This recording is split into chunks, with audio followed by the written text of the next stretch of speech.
Some of these new plus size tyres are quite hard to get off the rim, so here's my trailside guide for when you get a puncture. First of all, find a rock or something you can lean your grip on so that when you turn your bike over, you've got plenty of clearance so you don't scratch any of your controls. Remember to turn that clutch off if you've got one.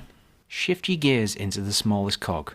As well as remembering exactly where the chain goes when you put it back in, this will give you loads of chain to play with when you're removing the wheel. Now place your heel as close to the rim as possible and stamp on the tyre. This will pop the bead off the rim.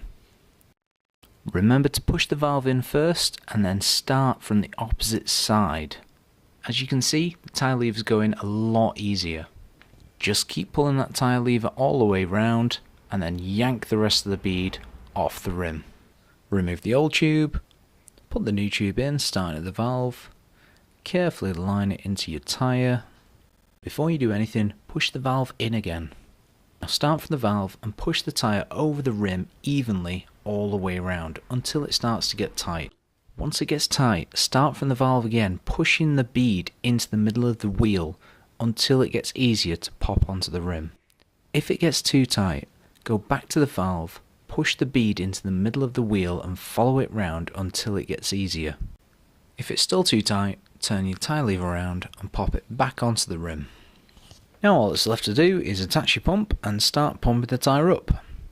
Although to be honest, I wish I'd brought a better pump or some inflation canisters, because these things take a lot of air. To be honest, with plus size, I'd recommend you'd go tubeless. I didn't on this occasion, and I paid for it. Now all that's left is to put your wheel back in, pick up your old tube because you don't want to litter the trail like an idiot, and then carry on your ride.